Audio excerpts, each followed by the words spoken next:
Hi, this is Dave Douglas, and this is the Greenleaf Music Podcast, A Noise from the Deep. Speaking today with three members of a trio. Their latest record is called Familia. It's Rodrigo Recabarren, Pablo Menares, and Yago Vasquez. It's a great album. They're all three composers. We speak about composition, we speak about South American music and history and lots of other interesting topics. Hope you enjoy it. If you're listening to these podcasts, we could really use your help. Come on over to greenleafmusic.com and check out the subscription. You get the whole catalog. This record, over 100 other titles. It's sustaining for small independent labels like ourselves. If you'd like to email us about the podcast, it's podcast@greenleafmusic.com, and we'll hope to hear from you soon. Thank you so much for listening, and here is the trio.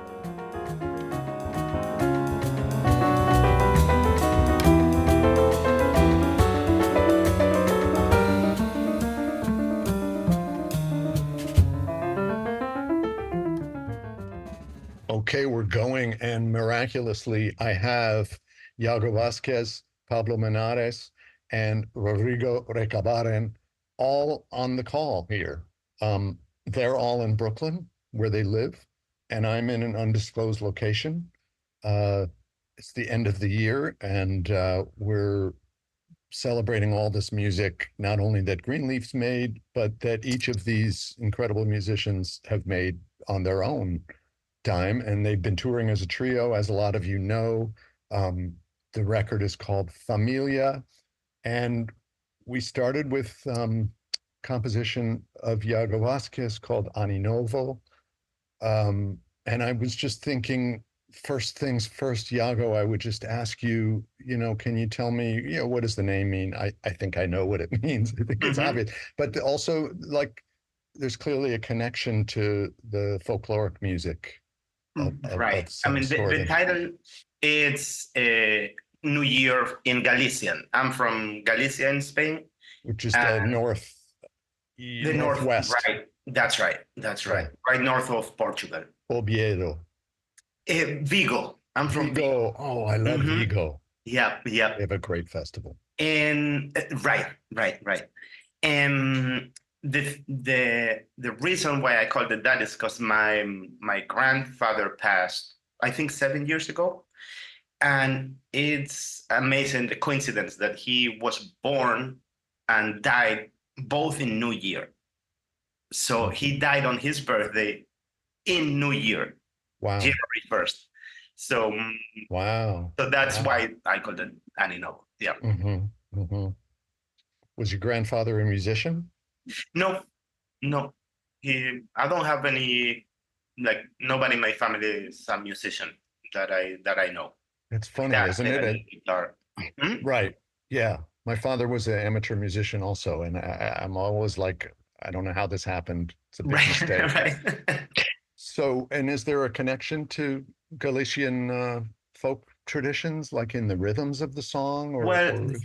This one actually is kind of like when we started learning about South American music and Argentinian music, this was kind of like a weird take on something that sounded like a chacarera. And I wrote it when we started getting into that. So it's like more, it goes more towards that type of language, the South American, like north of Argentina, Chile. Yeah. And I'm sure there's a connection to Galicia in all of that. Well, it's crazy. A lot of Galician songs sound a lot like chacarera. And I found out during the pandemic, I was in Spain and I started playing a lot with folk musicians from Galicia. And they explained this to me, that a lot of Spain during the war, Galicia was very poor in the 40s, 50s, and everybody left. So people went to South America, the Caribbean, and they brought their songs there. And then those songs were lost in Galicia, but they stayed in South America. Wow. And when those families went back to Galicia in the 80s, 70s, 80s, 90s, wow, they changed and they were the same songs, but they sounded like South American music, and they call it songs of going and coming back as the translation. It's a whole genre of music. Yeah. Wow. How much of Yeah. that is because of the Franco dictatorship? A lot of it. Yeah. It's like, so during the war, Galicia was very poor, and Franco centered everything in Madrid. So like Galicia was not doing well. And there were a lot of people that left for political reasons, and a lot of people left because they didn't have anything to eat. So they left, basically. And also language and culture, right? Here in Galicia. Right. Mm-hmm. Like with the Basques or Catalans. Or... Exactly. Like, it's funny. Incredible. Like Rodrigo, for example, his name is Recabarren Merino. Recabarren is very Basque. Merino is very Galician. It's like, yeah. Wow. And Rodrigo is from Chile, so. Yeah. Wow. What a world we live in. Crazy. But that's an amazing story. Music's of goings and comings. Yeah. It's really interesting. You guys, the trio's been together for a while, and I thought it might be interesting, rather than me reading off a long list of all of your accomplishments and all of the individual things that you do, I was thinking it might be interesting to hear each of you introduce one of the others. So I'm going to put you on the spot, Rodrigo, and ask you to introduce your fellow Chilean, Pablo Menares. Well, first of all, thank you for having us. Oh, thank you for being here. Everybody that it's like listening. Well, so Pablo Menares is one of the most in-demand bass players in New York City, originally from Santiago de Chile. Nice. I have questions about this part. He has played with artists around the world and tour. And well, I mean, Pablo is a very good friend of mine. Jokes aside, killer bass player. We became friends when we moved to New York around 2009. When we met, I mean, we had met before in Chile. We're the same age. We come from the same city, but it's a big city, so we didn't know each other. And I feel like I learned to play also with Pablo. Like, he's been a part of this process since I've known this city. I don't know this city without playing with these guys. So he's an amazing bass player. You can listen to him in a super awesome record called Familia that Greenleaf Music just released. But also with his work for years now with Melissa Aldana's group. Oh, so, yeah. Pablo Menares on the bass. Amazing. He's so busy he never returns my calls. What? So wait, you moved in 2009, Rodrigo, and you only met Pablo here in New York. I mean, I met him once in Chile. Yeah, like I met him once in Chile. We played a wedding gig. Wow. With Camila, and my dad was doing the soundboard. Wow. Yeah, and that's when we met. And we talk about like we were all moving here, so we got here. We started hanging out and playing together a ton, and we still do that.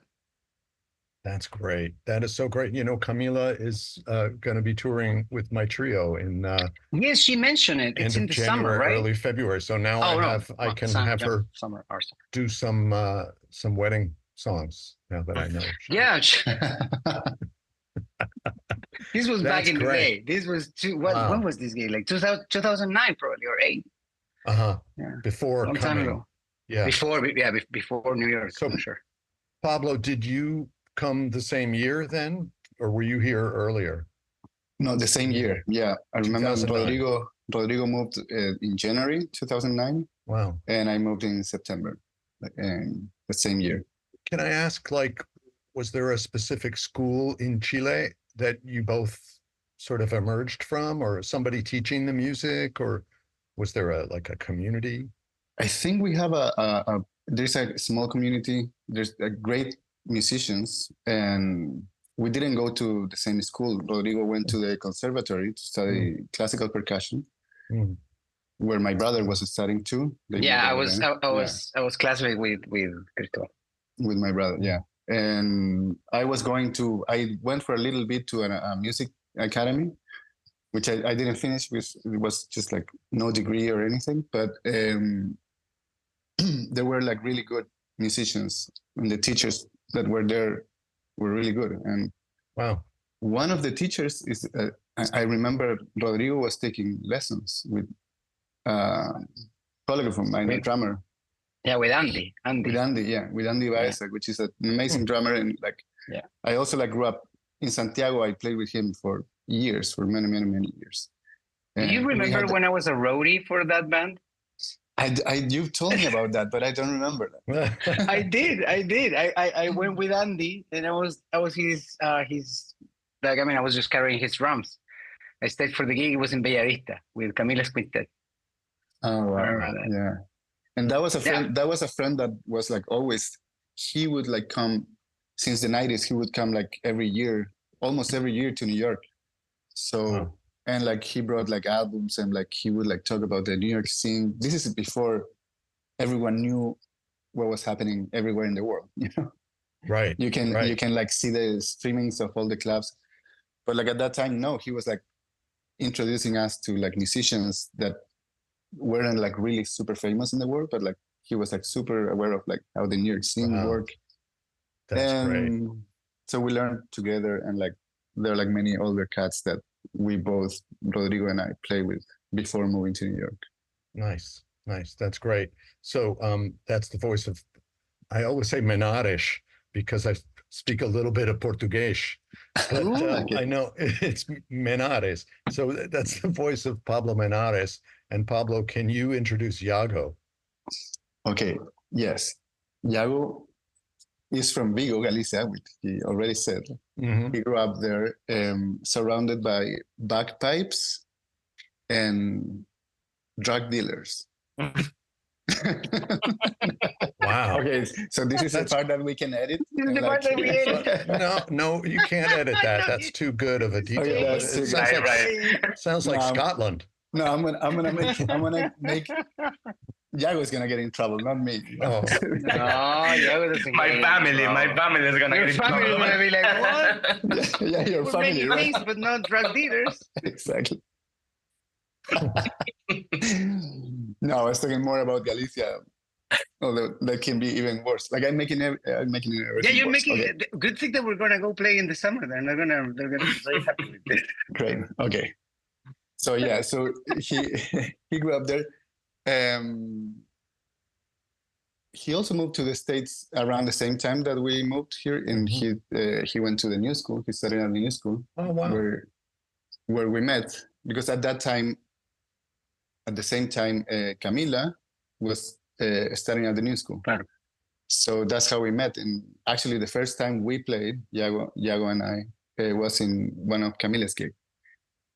Can I just stop for a second? And because we keep saying Camila, and I didn't know that there was this connection for all of you. So just for a listener who might not know who we're talking about the great guitarist and singer Camila Meza, who's also Chilean. Yes. Yes. And we all work with her too. We just did a tour and we went with the trio to Chile last summer. I mean, last Chilean summer in January, where we played with our band and we were like presenting this album and everything. But Camila was also there and we played with her. We were her, like backing her. We were like her trio. Yeah, we were the supporting band. Yeah, nice. But we both like we worked with her like before in Chile and also in New York, like sporadically. Okay. So you got any more info about Yago over there? Right. Yago, what is Yago? Come on, give it. He's now. I mean, he's been in New York for 15 years. He's now part of the New York scene. Like you can see him playing on a million projects. A million projects. Yeah, a million projects, and you can see him playing in the jazz clubs like every week. Yeah. And he's also teaching at the what is it called? Jazz House? Jazz House. Mm-hmm. Nice. Yeah. So if you want to take lessons with him too. Amazing teacher. I should. But Yago, it's your turn to introduce Rodrigo. Mm-hmm.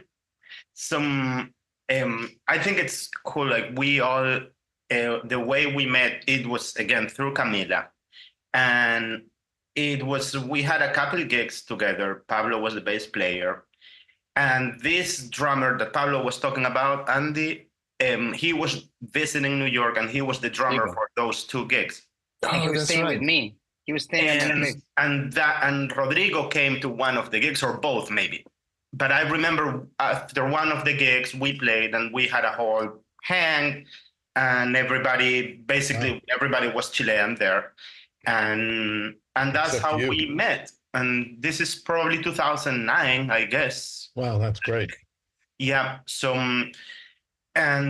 Rodrigo, he's from Santiago, from Chile, and I believe after high school he started doing journalism, and then he changed to classical percussion. And then he came to New York to study at NYU, a master's for jazz performance. And he's been in New York since then. He's played with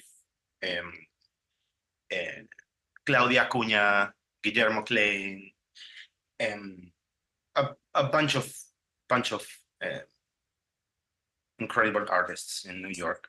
Yeah. And he recently, not recently, but 7 years ago, he had a kid. And we feel like we are all kind of like the little kids' godparents. Yeah, we need to talk about his math abilities soon. You're gonna help me out with second grade math. It's hard. Right. Yeah, we gotta team up. And his name is Santiago. So it's also, his name is Santiago. Yeah. So that kind of sums it up. No, like, is that all right? Yeah, He's also your piano student, right? He was. Santiago was. Yeah. But he knows too much now. So like, yeah, he knows too much. He was like, man. Yeah. Move on. You have to teach him to know less. Exactly. I have to pace myself, Yeah. I show him everything I know. So that's okay. So I wanted to play a little bit of Santiago.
Rodrigo, this is your tune, right? Yes, with a lot of help from my friends, I gotta say. I'm a very slow and painful writer. It takes me a long time. But I was with Santi in the playground and I just started calling him, and one of the melodies came in.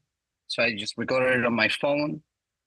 And then when I got home, I just kept playing it over a rhythm that it's, well, I mean, none of the things that we do is actually just one rhythm. It's more of a combination of things, or it's just like it comes from somewhere. And this one in particular comes from a song from the stadium. I'm a big football fan.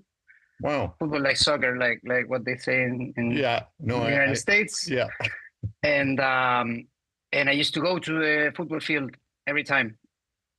And one of the songs, I mean, the songs that the barras, which are like these big crews of people with bass drums and stuff, they're singing in the stadium, and this is one of the rhythms that they use. So I worked the tune over it, and then these guys made it sound right. Well, it has a very distinctive bass drum part, so now that makes more sense to me. With Santiago, do you taken him to see games in the States? Yeah, and I mean, in the States we have seen a couple, but every time we're in Chile and Colo Colo is playing, we go to a field. I got to take him to one of the games in April. Yeah. And we won, and we scored, and he was just good because like he's a Brooklyn kid, right? And I put this like shirt from a team that he doesn't know or whatever. So then we traveled half the world, and then we go to the stadium. How old seven. is he? He's 7. 7. Right. Right. So you're I take him to the stadium. Yeah. Right. And he sees thousands of other kids wearing this shirt. But he thought he was the only one. So his mind was blown away. And yeah, I do. I try. Well, it's a beautiful piece. And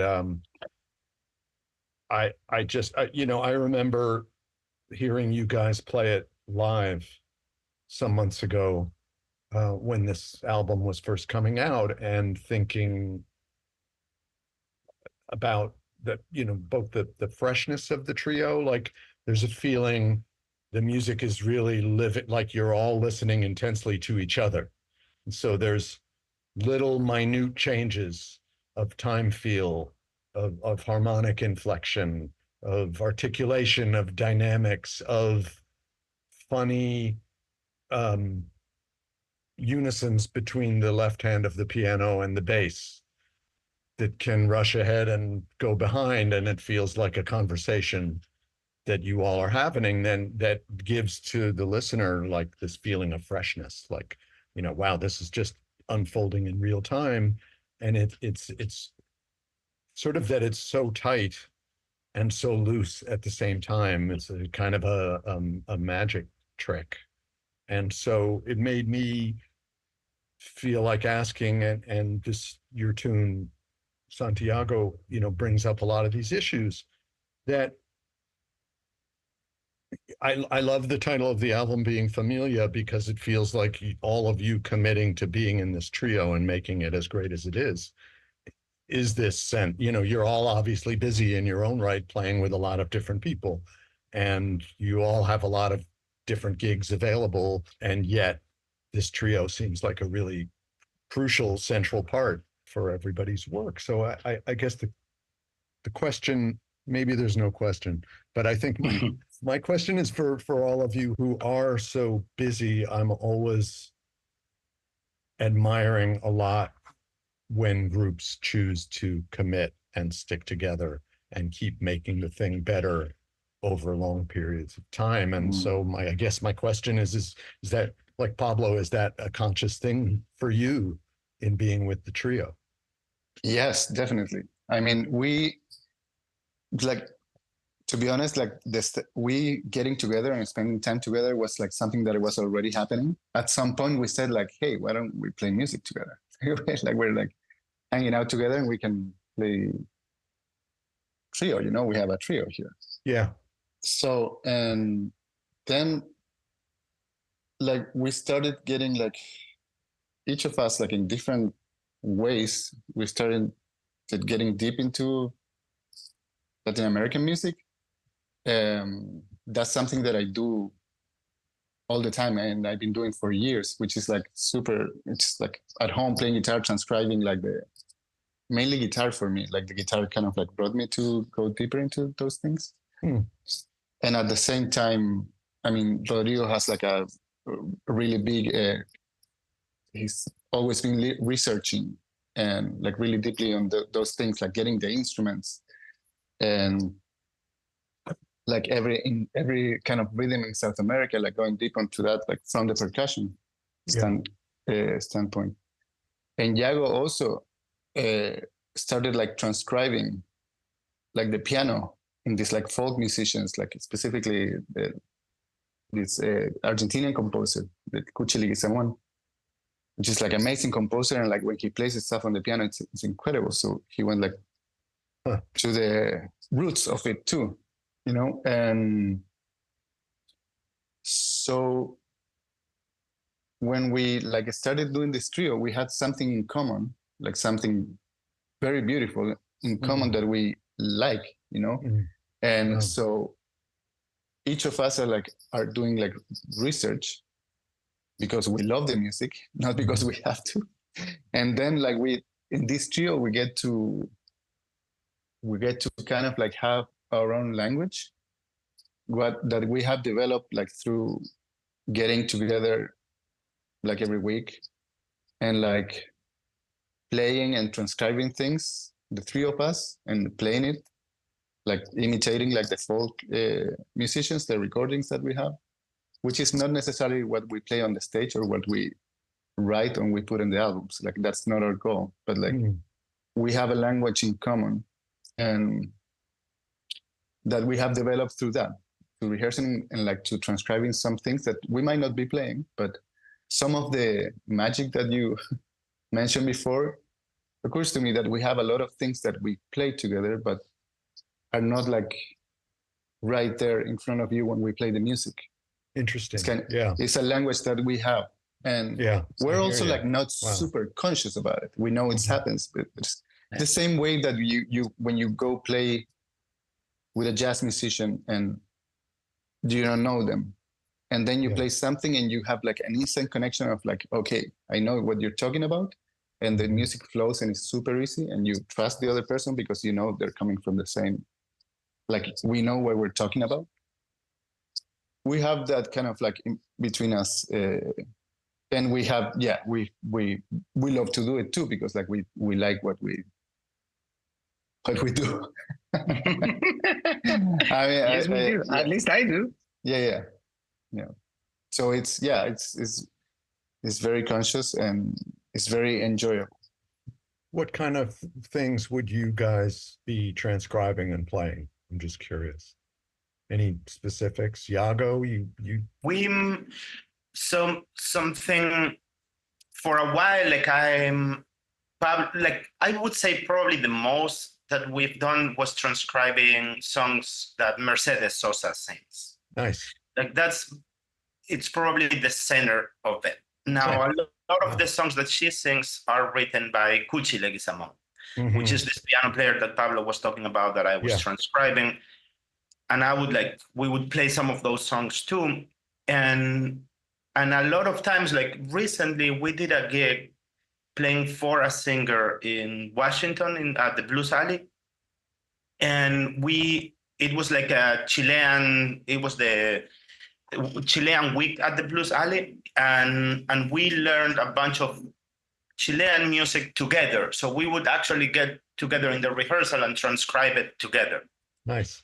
And I feel like that work is just unbelievable. It's like such luxury to do that with your band, to like actually play a song and it's like, oh, let's check this out. Let's see what the bass plays here. Like, oh, this chord is not that. It's actually this other thing. It's like, it's amazing. And a lot of the rehearsals kind of look like that. Like we might try to figure out a song and just not our song, but like somebody else's, some like maybe Peruvian or Argentinian, Chilean. Yeah. Well, that has a huge influence on a band. Right. I know. Yes. Having gone through some of that process, it's definitely it changes, especially when you do it together. Right. You Right. have a unique language that's part of what I'm talking about. Now, I'm curious, Rodrigo, in the case of what we're talking about, like you've studied percussion in a lot of different ways, classical percussion, and how important is it to you to refer to traditional specific rhythms, say from South American traditions, Right. with Yeah, names? I mean, right. Yeah, I mean, Some people do it by feel, and some people it's like a very specific. It has to be this. Oh no. I'm very. I play not thinking about it, just feeling. But I study very like very analytically and try to be very thorough. Because this language you learn by doing it over there with the people. Like this happens in the houses, in the peñas, in the places that people hang.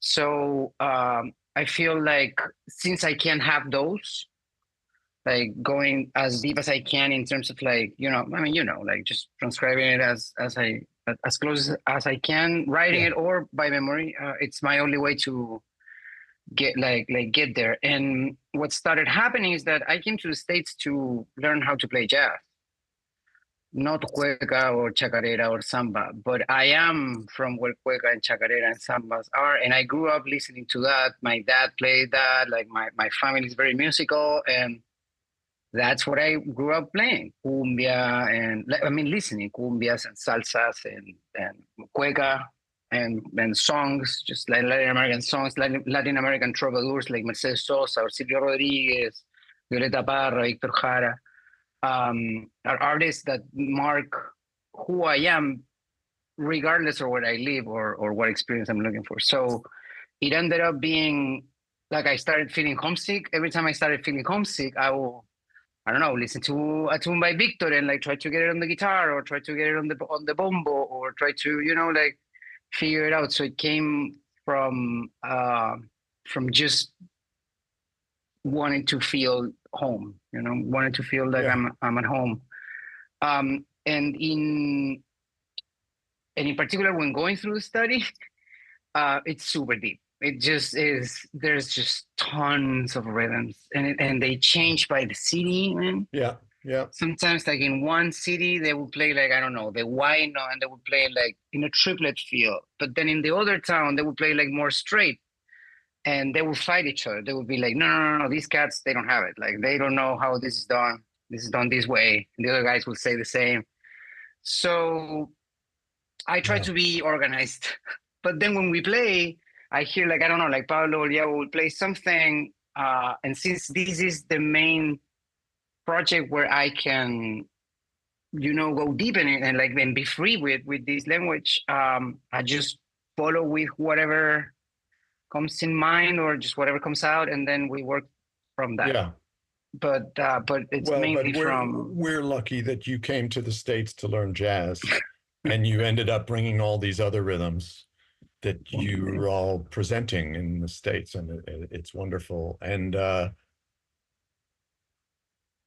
don't think I would bet no one's ever come up to you at a club in the States and said, hey, that's not really the correct chacarera. No. We're not I as would expect that to happen. I would expect that to happen like where chacarera is from. Like if we go and play like in Santiago del Estero, I would expect a few tomatoes my way. But that raises a good question, because you guys have done a lot of touring in South America now with this music. Does it ever come up that you're playing something your own way and people say, they might say after the show, hey, I know what that rhythm's supposed to be and it's not really cool what you're doing? Oh, no, not like that. At least you're going to bring bad karma when you play the rhythm. No, I mean, all the comments that we get from like when we played it back home is people love that because they recognize it. It's from there, man. Like they feel it because they grew up listening to it, and these rhythms are tied to the cultural and political stories of Latin America. Latin America is a place in general where everywhere a ton of things have happened, but this culture reflects the things that have happened, especially like in the past 50 years. So Yeah. 50, 60 years now. But yeah, so people love it. The other day we were playing at Barbayou, and my friend brought his mom to the gig. And at the end, we played Kuchiligi Samon tune. And her mom was like, "Why didn't you bring me to this gig every time?" Like, she just loved that she could hear something that she remembered and that felt very personal. So we have not, at least I have not received any comments like, "Oh, you're not traditional enough." Right? Not yet, lucky. but who knows? You're lucky. Yeah. Well, maybe someday. Yeah, the folk police. Yeah. Happens. So, you all are great composers. Obviously, let's just listen to a little bit of Pablo Menares's piece, Viaje.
It's a beautiful piece. Pablo, I love the harmony so much. And I know people would want to ask. I mean, I'm also a composer, and often the first question is, how do do you start with the melody? Do you write at the piano? What's your process? So, for me, I never know what to say because each piece comes about differently. But do you have a particular way that you work on your writing? Exactly. As you said, like, yeah, every time it's different. I'm not a very prolific composer either. So, but like, I think every time like a song or something comes out of like me figuring something out on the instrument, like this specific tune was like came from, I was playing guitar, came from the guitar. And Wow, sometimes when I write on the piano. There's some other stuff that I've written on the bass. This specific one, yeah, was on the guitar, and how did I write this tune? It was like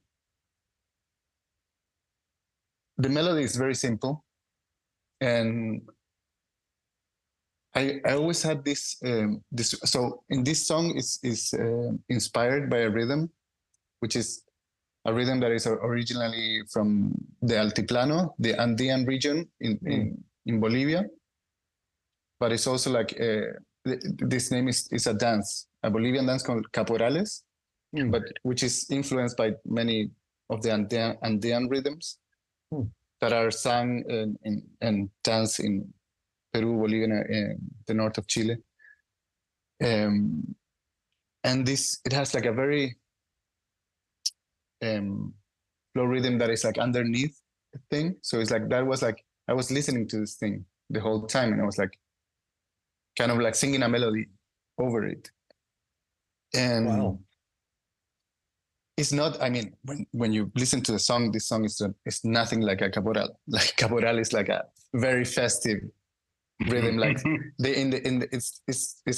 it's also like coming from religious themes, but it's like, it's very festive, and it's like there's a band with a bunch of like percussion instruments, and like everyone with like cymbals and bass drums and snare drums, and there might be like a brass band, you know, like huge, and it's very festive, which is like not this case, not the case of my composition. But I had this, like when I wrote it, that I had this rhythm in mind. It was like in my ears. It was like it couldn't happen. So I guess like, and I wrote this other part that is like kind of like a counterpoint to that, to what I was hearing. And yeah, the melody and the harmony came like pretty naturally from there. Yeah. Wow. But that's a intense process. Yago, what about you? Like how I write? Yeah, I mean, you're well, I would say all three of you write like fairly complex in terms of form, in terms of structure. You know, all the pieces have a lot of things going on, but yours tend to be the most, I don't know, maybe I'm even wrong here, but I was going to say bold in terms of, you know, harmonic challenges, maybe. I don't know. You tell me if I'm wrong. Yeah, I'm not sure, but I believe I write everything at the piano. So like a song, like some songs come very easily, and it's just a melody, and I put chord changes under it, and that's the song. Like for example, Aninovo, I remember it took me a while until the whole arrangement came together. I had the melody, I had the harmony, but it didn't quite work until we kind of found a way to make it work. And I'm happy with the way it came out, but it took a while. I remember like I had a bunch of different sketches, especially for my left hand, like what to do, what was happening in the rhythm section. Yeah. But then like I feel like the fun part is that we play the songs, we memorized everything, so we don't use charts. And then the fun part is start messing around with the forms. So like once we know the tunes, like Pablo has a song that the form is tricky, the number of bars, and the harmony is tricky. And the other day we played at This, and we ended up playing free in the middle of the song for no reason. And it really worked. Always a good choice. Yeah. It just went there, man. Yeah. And so that I feel for me, that's where the fun is. It's like we know the songs, we learn them, and then it's like, what do we do with it right now? Like how we play it today, right now. That's the fun. Yeah. Wow, that's great.